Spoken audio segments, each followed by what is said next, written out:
벌써 6개월이나 되었네요. 저희 아빠가 돌아가신 게요. 저희 아빠라서 하는 말이 아니라 진짜 사람 좋은 그런 분이셨는데 갑자기 뇌출혈로 쓰러지시더니 일어나지 못하고 저와 저희 엄마만 남겨두고 떠나버리셨습니다.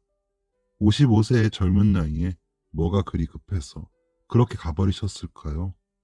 진짜 신이 있는 걸까라는 의심마저 가지게 될 정도로 갑자기요. 할 수만 있다면 세상의 모든 신에게 따지고 싶을 정도였습니다. 그렇게 착하게 열심히 산 사람을 왜 그렇게 빨리 데려가셨는지. 저희 아버지께서는 직업도 경찰관이셨어요. 근무하시면서 형편이 어려운 분들을 만나면 집으로 모시고 와 식사를 대접하시기도 하고, 집안 형편 때문에 비행을 저지르는 아이들을 데리고 와 며칠 밤을 재우고 보내기도 하셨죠. 주변에서는 진짜 너희 아빠는 법 없이도 사시겠다. 너무 훌륭하시다. 며 칭찬이 자자했습니다. 그런 아빠가 자랑스러웠지만 한편으로는 원망스럽기도 했습니다. 아빠가 그 좋은 일을 할 때마다 뒤치다거리는 저와 저희 엄마의 몫이었고, 사춘기 시절 그 흔한 브랜드 가방 하나 사는 것도 고민할 정도였으니까요. 하지만 아빠는 항상 나눌 수 있는데 좀 나누자. 그래도 우리는 집도 있고 먹을 양식도 있잖아. 아빤 우린 현선이가 지금보다 더 크면 아빠를 더 이해해 줄 거라고 믿어. 라며 절 안고 웃어버리시는 모습에 저도 그냥 받아들였던 것 같습니다. 왜냐하면 아빠가 어린 시절을 굉장히 어렵게 사셨다고 들었거든요. 집이 어려운 건 아니었는데 아버지 형제분들이 아빠를 굉장히 탐탁히 여기시지 않으셨다고 해요. 할아버지가 첫 번째 부인과 사별하시고 저희 할머니와 재혼을 하시고 낳으신 게 저희 아빠였던 거죠. 그런데다가 할아버지가 아빠 10살이 되기 전에 돌아가셨고, 할머니는 거의 식모 취급받고 사시며 저희 아빠와 눈칫밥을 먹었다고 하시더라고요. 아버지 위로 큰아버지 2분, 고모 1분 계시는데 항상 거지 같은 것들이 먹여주고 재워주면 고마운 줄 알아라 라며 굉장히 괴롭혔다고 들었습니다. 그러다 아빠가 중학교에 들어가던 해에 할머니께서 무슨 결심을 하셨는지 그 집에서 나와 시장통에 작은 가게를 구해 거기서 아빠와 먹고 자며 하셨는데, 이복 형제들은 수시로 찾아와 돈도 뺏어가고 했답니다. 어머니, 저 용돈 좀 주세요. 이렇게 나와 사셔도 그간에 정이 있는데 용돈을 주실 수 있잖아요. 하며 찾아와서 돈이 없어 못 주면 장사도 못하게 하고 살림도 들어없고 했다라고 하더라고요. 그렇게 어려웠는데도 할머니는 밥 굽는 사람이 있으면 들어오라고 하셔서 밥도 먹여서 보내고 하셨대요. 그래서 할머니를 보고 자란 탓인지 아빠도 어려운 사람 돕고 싶어서 경찰이 되셨고 실천하며 사시고 싶다고 하셨습니다. 큰아버지들과 고모는 각자 가정을 꾸리면서도 할머니와 아빠에게 돈을 내놓으라고 하기 일쑤였다고 들었습니다. 우리 엄마와 결혼할 때도 팔자 좋다며 비아냥거려서 엄마는 되게 놀랐다고 하시더라고요. 그런데도 아빠는 그 덕에 너희 할머니랑 아빠는 항상 한편이었다. 너희 큰아버지들랑 고모도 너무 어렸고 방법을 몰라서 그랬지. 그래도 가끔 아빠한테 간식도 나눠주고 옷도 물려주고 그랬어. 라며 큰아버지들과 고모에게 꾸준히 명절 선물이랑 안부를 챙기며 사셨어요. 그 사람들은 고맙다는 말 한 번이 없었지만요. 그래서인지 할머니께서 돌아가시고 난 뒤로 아빠는 사람들을 더 좋아하고 더 베풀고 싶어 하셨어요. 그런 아빠에게 고향 친구분께서 찾아오셨는데 사업 계획서를 내미시며 정말 좋은 투자처가 있다고 설명하셨나 봐요. 생전 그런 거에 관심 없으셨는데 그럴싸해 보이신 건지, 그 친구를 진짜 믿으셨던 건지, 그동안 모아놓으신 모든 돈으로 투자를 하셨거든요. 저한테 우리 딸 시집 갈 때 아빠가 뭐라도 하고 싶어서 모아둔 돈까지 넣었으니까 이거 대박나면 우리 딸 다 가져가 라며 한박 웃음을 지으시던 아빠 얼굴을 생각하면 지금도 눈물이 흐릅니다. 하지만 아빠의 믿음은 배신으로 돌아왔습니다. 이익금을 주기로 한 날짜가 되어도 연락이 안 되던 친구는 지명수배자가 되어버렸고, 심지어 우리나라를 떠나 잡기도 힘들게 되어버렸거든요. 아빠 같은 사람 만나서 행복하다시던 엄마도 그때는 좀 속이 상하셨는지 그러게 송충이가 솔잎이나 먹지 왜 욕심을 부렸어요. 그 돈 제대로 써보지도 못하고 이게 뭐예요. 이럴 줄 알았으면 나도 좀 쓰고 살걸. 이라며 아빠에게 원망 섞인 말도 쏟아내시기도 했습니다. 아빠는 한동안 술을 안 드시면 잠을 자지 못하셨고 저와 저희 엄마 얼굴을 잘 바라보지 못하셨습니다. 그때 손이라도 잡아드릴 걸. 괜찮다고 내가 돈 많이 벌어서 호강시켜 드린다고 할 걸. 후회만 남습니다. 사기를 당했다는 것을 알고 한 2주쯤 후에 퇴근하시던 아빠는 쓰러지셨고 저와 저희 엄마가 연락을 받고 병원으로 달려갔을 때에는 이미 돌아가셨더라고요. 엄마는 장례식장에서도 몇 번을 실신하시고 응급실에 누워 계셨는지 모릅니다. 그래도 아빠가 주변에 잘했던 탓인지 조문객들께서 많이 오시고 오셔서 많이 슬퍼해 주셔서 저희 아빠는 외롭지 않게 가실 수 있었습니다. 아빠 덕분에 새 삶을 살게 됐다는 고등학생 아이들이 와서 장례식 내내 음식도 나르고 상도 치우고 하는 모습을 보자니 아빠가 봤으면 참 좋아했겠다. 얼마나 신나했을까? 라며 눈물이 흘렀습니다. 하지만 그런 감흥은 오래가지 못했습니다. 발인 전날 늦게 연락을 받고 찾아오신 제일 큰아버지는 재수씨, 이 자식이 나한테 돈 빌려간 거 알고 있었어? 갚는다 하더니 죽어? 아이고, 나도 빚져서 빌려준 건데 이제 어쩝니까? 라며 눈물을 흘리기는커녕 화를 내시더군요. 그런 큰아버지의 말에 저와 엄마는 어떤 대답도 할 수 없었습니다. 그런 말은 들어보지도 못했으니까요. 그러더니 발인을 마치고 장례식이 끝나자 조이군 모두를 큰아버지들과 고모가 챙겨가 버리셨습니다. 내가 일단 이거 가지고 가서 이자만이라도 막아야 하니까 가져갈게요.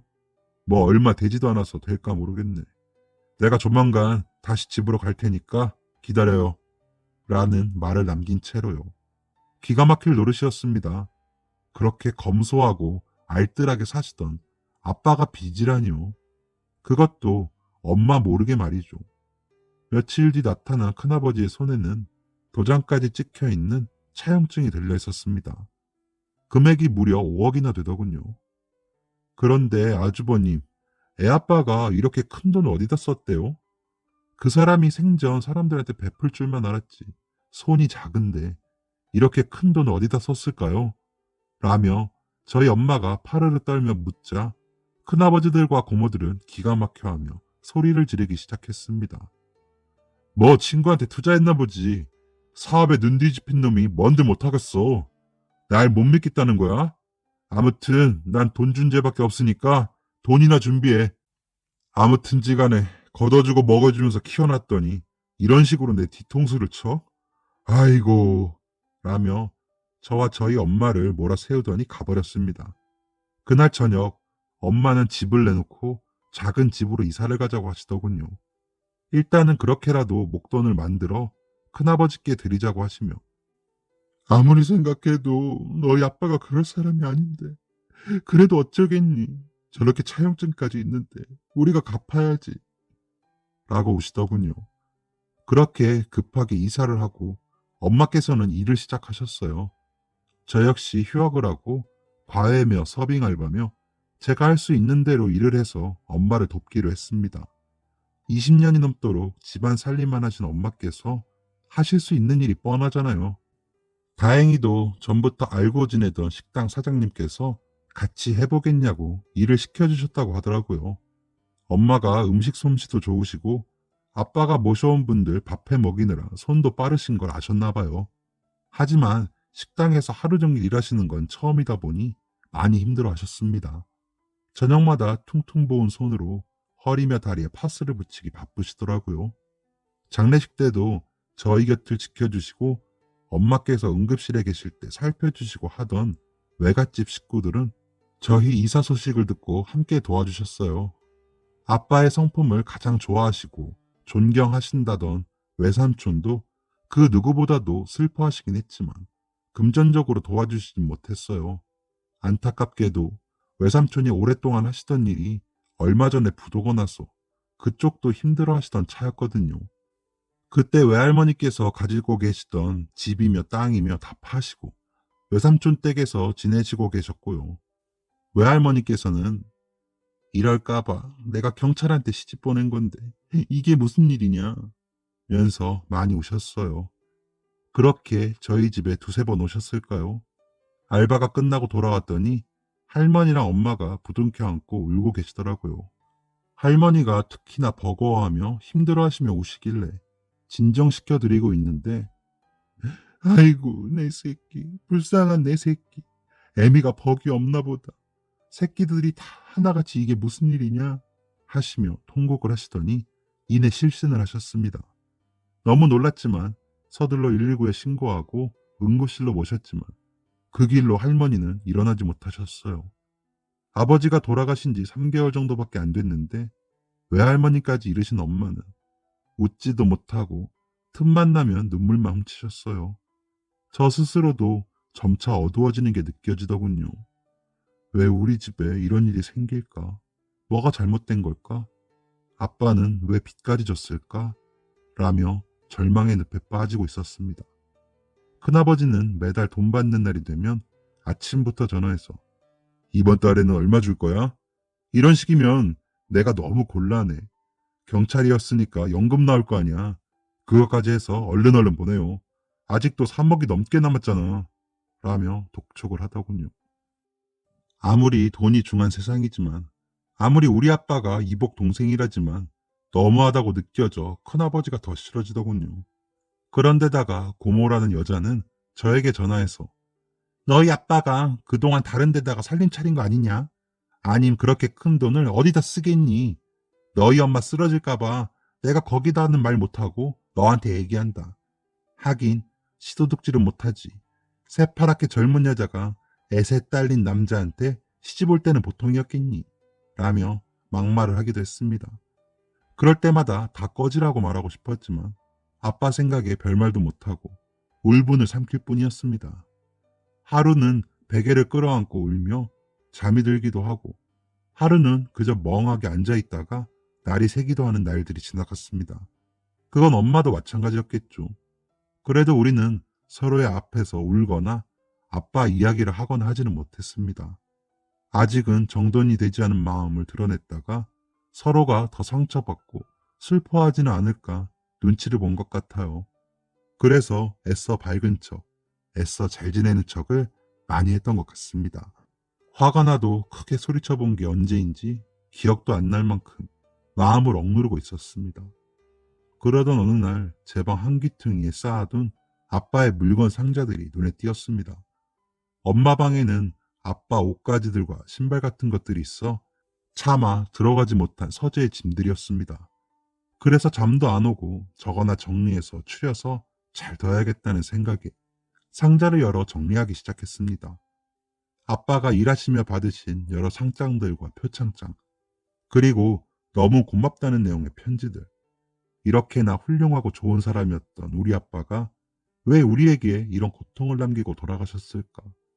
마음이 서글퍼 또 울고 말았습니다.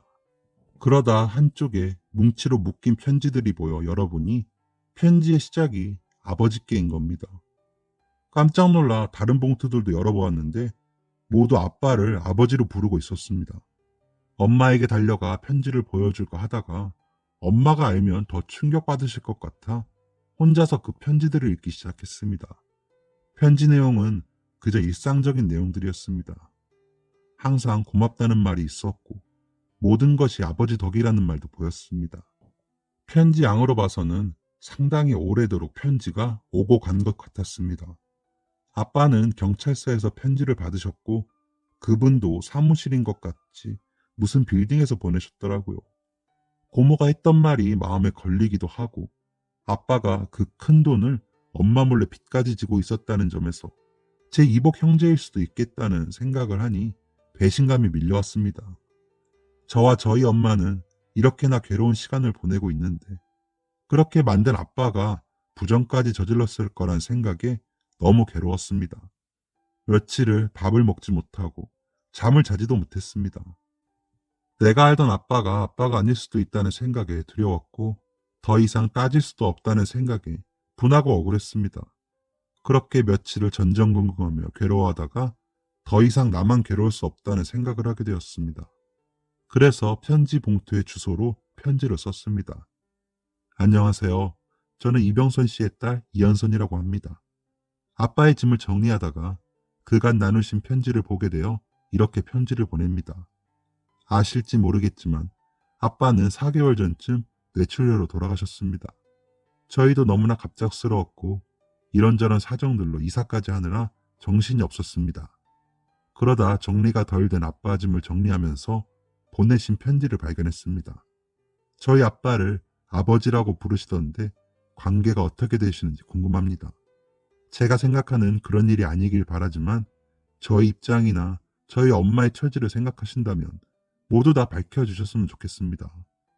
편지로 할 이야기는 아닌 것 같아 제 휴대전화 번호를 남기겠습니다. 편지 받으시는 대로 연락 좀 주세요. 편지를 다 쓰고도 무척이나 망설였습니다.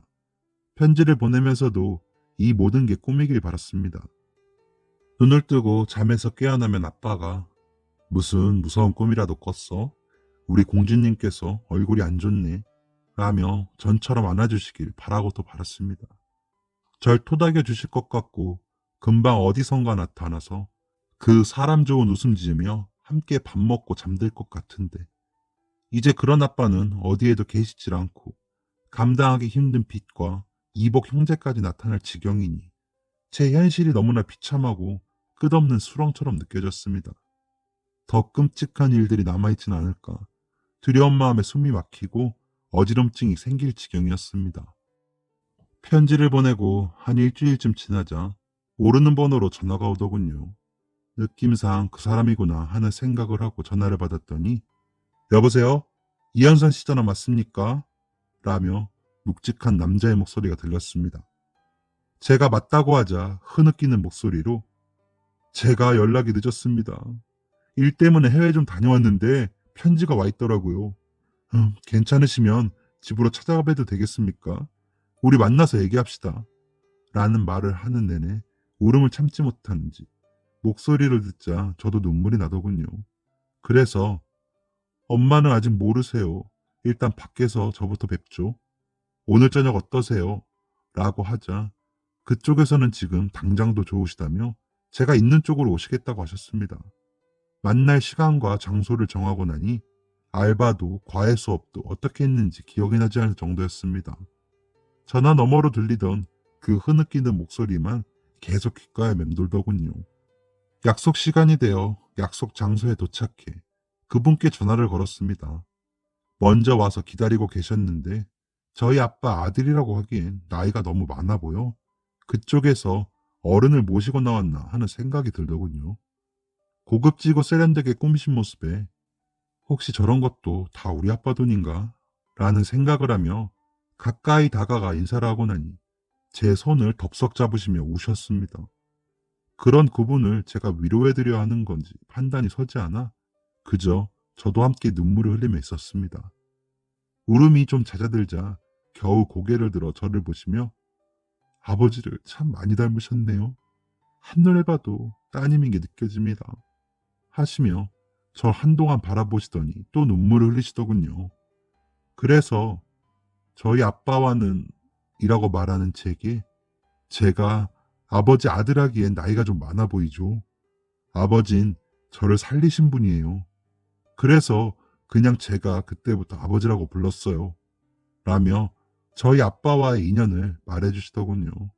제가 고등학교 때 아버지는 병으로 돌아가시고 생계를 감당하기 힘들었던 엄마는 도망가고 그래서 먹을 게 없더라고요. 동생들은 배가 고프다고 그러지. 그래서 동네 슈퍼마켓에 가서 빵을 몇 개 훔치다가 잡혔어요. 그 길로 소년원에 가서 몇 개월을 지내다가 나오게 됐죠. 그때 신고받고 오신 경찰이 아버지셨어요. 신입이셨는데 제가 봐도 만만해 보였는지 아버지께 욕도 하고 달려들고 그랬거든요. 그런데 그렇게 그 모습이 눈에 밟히시더래요. 그래서 그랬는지 제가 소년원에 가고 없는 사이에 아버지랑 어머니가 저희 동생들을 돌봐주셨더라고요. 그리고 제가 소년원에서 나오자마자 검정고시 보게 해주시고 기술 배우는 학원 보내주셔서 저랑 제 동생들 먹고 살게 됐어요. 그래서 감사한 마음에 자주는 아니지만 전화도 드리고 편지도 드렸어요. 편지는 그냥 제가 마음 편하자고 쓰면서 엇나가지 않게 절 붙들어주는 동아줄 같았거든요. 그래서 저를 다잡고 싶거나 힘들 때면 어리광 부리듯이 아버지께 편지를 썼어요. 그럼 일 배우면서 서러운 것도 힘든 것도 견디게 되더라고요. 다행히도 그때 배운 일이 잘 돼서 아버지께 갚으면서 살겠다고 했는데 이렇게 돌아가시다니요. 라며 다시 우는 그분의 손을 이번엔 제가 잡아드렸습니다. 그렇게 그분과 함께 울면서 아빠에게 너무 미안한 마음이 들더라고요. 우리 아빠가 그럴 사람이 아닌데 의심부터 하느라 괴로웠던 제 자신이 한심했습니다. 그렇게 터진 울음을 수습하지 못하고 울고 있는데 그분이 내일 일찍 집으로 찾아뵈도 될까요? 아버지 계신 곳도 가야 하고 어머니도 뵙고요. 라고 하시길래 마침 엄마 식당도 쉬시는 날이라 그러시라고 하고 주소를 알려드렸습니다. 다음날 아침 일찍부터 엄마께서는 음식을 준비하시느라 오랜만에 쉬는 듯 보였습니다. 집으로 돌아와 그분 만난 이야기를 하며 오시기로 했다고 말씀드렸더니 너무 반가워하시더라고요. 그분 이야기를 전하며 제가 너무 부끄럽고 아빠한테 미안하다 했더니 엄마는 얘, 너희 아빠가 어디 그럴 사람이니? 그럴 정신 있으면 나가서 불쌍한 사람 하나 더 데려오지. 너희 아빠는 그러느라 바람도 못 피워. 라며 우시더군요. 그러면서 오랜만에 아빠 이야기를 실컷 했습니다. 아빠와의 좋은 기억들이 이렇게나 많은 줄 이제서야 다시 떠오르고 아빠가 너무 그리웠지만 며칠 동안 괴로워했던 마음들이 사라지며 미안한 마음이 더 커지더군요. 그렇게 아침이 되고 그분을 기다리고 있자니 아빠의 빈자리가 더 크게 다가왔습니다. 띵동. 벨소리에 문을 열고 그분이 들어오셨습니다. 저희 엄마께 어머니라고 부르시며 한동안 두 분이 끌어안고 눈물을 흘리셨습니다. 장례식에 안 나타나길래 무슨 일 있는 줄 알고 걱정했어. 잘 지냈니? 멋있어졌네. 라고 엄마가 말하자 제가 외국에 좀 갔다 왔어요. 오고 가긴 했는데 아버지 보여드리려고 열심히 사는 게 최선이라고 생각했는데 제가 너무 늦었어요. 어머니, 제가 그깟 돈 좀 번다고 아버지 돌아가신 줄도 몰랐네요. 라며 통장과 도장을 내놓으셨습니다. 그러면서 어머님이 우리 아버지 계신 곳에 가서 이거 보여드려요. 하시더군요. 그분께서는 철강 쪽 일을 하신다고 하시더라고요. 작은 고물상으로 시작해서 직원이 하나씩 늘어나 지금은 직원이 150명 정도의 규모가 되었고 그 업계에서는 거의 1등, 2등 하는 업체가 되셨다죠. 기사가 날 정도로 내실 있는 회사라며 명함을 주셨습니다. 흔히 고물이라는 고철을 매입해 제품을 생산하고 파시는 일을 하시는데 외국에도 자주 나가셔야 하고 그래서 아빠에게 아직도 편지로 소식을 전하신다고 하시더라고요. 그래도 열심히 살면 다시 만나 아빠께서 좋아하실 줄 알았는데 이렇게 먼저 가신 줄도 몰랐다며 펑펑 울면서 자책하시더라고요. 그러면서 이 통장은 제가 아버지 퇴직하시면 노후에 쓰시라고 따로 모아오고 있던 돈입니다. 아버지가 이렇게 먼저 가버리셨으니 이 돈 받으세요. 제발 저 사람 노릇 좀 하게 받아주세요. 어머니, 제가 이 돈을 못 드리면 앞으로 아버지를 어떻게 찾아뵙니까? 라며 엎드려 오시더라고요. 엄마와 저는 그 통장을 보고 입이 다물어지지 않았습니다. 자그마치 공이 9개였어요. 엄마랑 그분의 손잡고 얼마나 울었는지 모릅니다. 염치가 없었지만 저희는 너무 절실했으니까요. 그래서 그분과 아버지를 모셔 넣은 납골당에 가서 인사드리고 그분 차를 타고 돌아오는 길에 엄마의 전화벨 소리가 울렸습니다. 전화를 확인한 엄마의 표정이 안 좋아지더니 이내 전화를 받으시더군요. 제스씨, 이번 달에는 돈을 좀 2배로 줘야겠어. 나도 돈 들어갈 때가 한두 군데가 아닌데 아주 곤란하다고. 라는 소리가 전화기 밖까지 들릴 정도로 매섭게 소리치듯 말하는 게 큰아버지더군요. 노력해 볼게요. 라고 전화를 끊으시는 엄마를 유심히 보시던 그분이 무슨 일이세요? 라고 물어서 엄마께서 그간의 일들을 말하셨습니다. 그런데 그분이 아버지가 그분들께 돈을 보내면 보냈지 빌리셨다고요? 이상하네요. 제가 아는 아버지는 그럴 분이 아닙니다. 확실해요. 어머니, 혹시 그 차용증 있으세요? 라고 하셔서 엄마가 집에 있으니 보여주겠다고 하셨습니다. 집에 도착해 그 차용증을 그분이 가지고 가시면서 제가 저희 회사 변호님께 부탁드려서 좀 알아볼게요. 연락드릴 테니 너무 걱정 마시고요.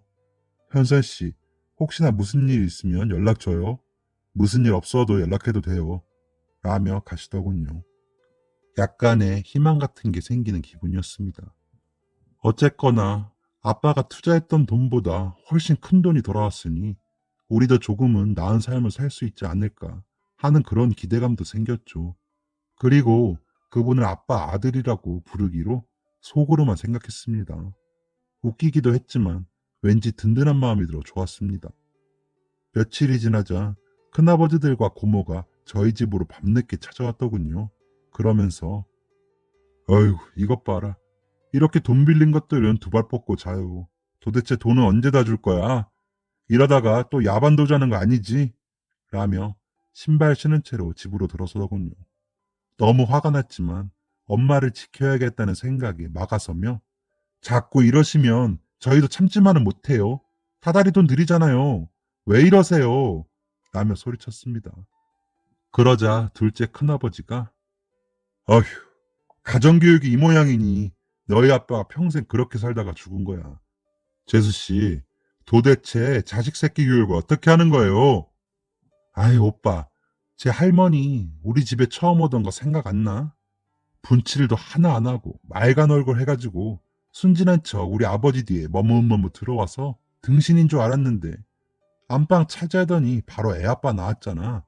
이래서 씨도둑질을 못하는 거야. 생긴 건 말짱해서는 뒤로 호박씨나까지. 라며 저를 위아래로 훑어보더군요.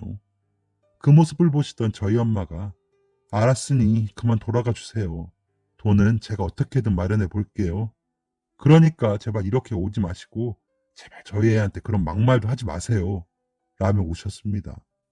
그 사람들은 그런 저와 저희 엄마를 비웃듯이 냉장고에서 이것저것 꺼내 먹고 여기저기 기웃대더니 새벽이 돼서야 가더군요. 엄마는 털썩 주저앉아 사람 탈을 쓰고는 저렇게 못한다. 설령 너희 아빠가 그 돈을 빌렸다고 해도 저 사람들 저러면 안 되는데 라며 우시더군요. 차용증을 가지고 갔던 아빠 아들께서 연락을 주시기로는 차용증의 도장과 우리 아빠의 인감도장이 다르다고 하셨습니다. 더 알아봐야 하긴 하지만 아무래도 위조된 쪽이 맞을 거라면서 혹시나 그 사람들이 찾아와도 티내지 말고 있으라고 하시더군요. 증거 완벽히 해서 잡아야 나중에 발뺌 못하니 좀 힘들더라도 조금만 참으시라는 당부도 잊지 않으셨습니다. 그래서 그 사람들을 보는 게 더 힘들고 싫었지만 참았습니다. 혹시나 올지도 모르는 결말을 위해서요. 며칠 뒤 고모에게서 다시 전화가 오더군요. 예? 너희 엄마 왜 전화 안 받니? 너희들 우리한테 무슨 짓을 한 거야? 당장 와서 우리 오빠들이랑 나 아무 죄도 없다고 얘기해. 너네 큰아버지들 다 잡혀갔다는데 이게 무슨 소리냐고! 라며 소리치는데 어이가 없더군요. 고모도 곧 형사들이 잡으러 가시겠네요. 경찰서 가서 이야기하세요. 이게 무슨 상황인지. 라며 전화를 끊어버렸습니다. 그리곤 며칠이 지나 엄마와 경찰서를 향했습니다. 와서 피의자를 확인하고 진술하라는 연락을 받았거든요. 아빠 아들께서 더 면밀하게 알아보신 결과 큰아버지가 가지고 있던 차용증은 가짜였습니다. 그 가짜 차용증을 가지고 저와 저희 엄마를 협박하시고 돈도 받아가신 거였습니다. 경찰서에서 대질 신문을 위해 만나고 나니 그분들은 그 사이 기가 많이 죽었더군요. 하지만 저희를 보더니 제일 큰아버지께서는 미안하게 됐어. 그러게 돈 좀 빌려달라고 했을 때 빌려줬으면 우리가 이렇게까지 안 하지. 고분고분하게 안 내놓으니까 이렇게 된 거 아니야. 미안하고 없던 일로 해. 얼른 나가자. 라며 이야기하더군요. 그 옆에서 고모가 아, 난 몰라. 오빠들이 돈 나눠준다고 그래서 그냥 그런 거야. 나는 진짜 빚이 있는 줄 알았다니까. 라고 하니 둘째 큰아버지가 어이없어 하며, 야, 내가 이렇게 하자고 해서 우리가 그렇게 한 거 아니냐? 모르긴 뭘 몰라. 서류 위조하는데도 네가 알려줬잖아. 어디서 혼자만 빠져나갈라 그래. 라며 자기들끼리 싸우더군요. 정말 개판이 따로 없었어요. 저희는 형사분들께 그간에 있던 일들을 따로 말을 하고는 그 사람들과 만나 사실관계에만 대답을 하고 다른 말들에는 대답도 하지 않았습니다. 그리고 나머지는 아빠 아들께서 보내주신 변호사님이 알아서 처리해 주셨습니다. 조사를 마치고 나오는데 변호사님이 알아본 결과 저분들이 돌아가신 이병선 씨께 주기적으로 금전을 요구하시고 받아가셨던 것 같아요. 큰 금액들은 아니었지만 모인이 꽤 큰 금액이 되어 있더라고요. 그리고 이병선 씨의 장례식에서 범죄를 모의하며 어머님과 따님께 갈취해간 금액이 상당하기 때문에 처벌을 면하기는 어려우실 겁니다. 그리고 민사로도 소송을 해서 그간의 금전적인 손해에 대한 보상도 받으실 수 있게 할 거고요. 저쪽도 알아보니 재산이 없지도 않던데 왜 그랬나 모르겠습니다. 사회적 지위가 없으신 분들도 아니고 말이죠. 뭐 친척 관계다 보니 마음이 약해질 수 있겠지만 봐주지 마세요. 저런 사람들. 이라고 하시길래 제가 절대 봐주지 마시고 제대로 벌받게 해주세요. 저희 아빠가 하늘에서 그동안 억울했던 거 다 풀 수 있게요. 라고 말했습니다. 눈물이 나더군요. 몇 개월간의 고생도 서글펐고 아빠를 원망했던 제 자신이 미워서도 눈물이 났습니다. 아빠를 가장 잘한다고 생각했는데 그런 아빠를 믿어주지 못한 제 자신이 참 나쁘게 느껴졌습니다. 아직도 그 사람들은 구치소에 있고 재판은 진행 중에 있습니다. 긴 시간은 아니지만 어쨌든 한 짓에 대한 벌을 받고 있다는 것에 전 의미가 있다고 생각합니다. 그리고 큰어머니들과 고모부가 찾아와 돈은 돌려줄 테니 제발 합의해달라고 하기에 한 번만 더 찾아오면 더 벌받게 하겠다고 말하고 돌려보냈습니다. 그리고 저희는 그분이 건네신 아버지의 노후자금으로 작은 5층짜리 건물을 구입해서 꼭대기층으로 이사를 했습니다. 아래층들과 1층 점포의 월세를 받아서 어머니는 더 이상 남의 집 일을 하지 않으셔도 되게 되었고요. 저는 다시 복학해서 열심히 공부를 하고 있어요. 졸업하고 자신의 회사에 들어와서 일하라고 하셨지만 너무 염치 없는 것 같아서 고민하고 있어요. 물론 자주 연락하는 사이가 되어 아빠 아들의 동생분들과 아내분, 아이까지 만나 식사도 하는 시간을 보내기도 합니다. 모두 참 좋은 분들이셔요. 이 모든 일들이 6개월 동안 일어난 일이라는 게 저조차도 믿어지지 않습니다. 그런데도 너무 자랑스러운 아빠 덕분에 저희는 다시 웃을 수 있어졌습니다. 아빠는 그렇게 많은 것을 남기고 떠나셨던 거였어요. 아빠가 뿌려놓은 온정들이 사랑의 부메랑이 되어 남겨진 저와 엄마에게 돌아온 것이지요. 아빠가 함께 계셨다면 더할 나위 없이 좋았겠지만요. 아빠, 혹시 보고 계시다면 이제 마음 놓으세요. 라고 말할 수 있어 그나마 너무 다행이라고 생각해요. 아빠가 뿌려놓은 선행이 저와 저희 엄마를 돕고 있다고 생각하니 가슴이 벅차오릅니다. 사랑합니다, 아빠. 라고 전할 수 있었으면 좋겠습니다. 저의 긴 이야기를 들어주셔서 감사합니다. 아빠 생각하며 더 열심히 살겠습니다. 지금까지 사연 들어주셔서 감사합니다. 사연이 재밌으셨다면 구독과 좋아요를 눌러주세요. 감사합니다. 안녕히 계세요.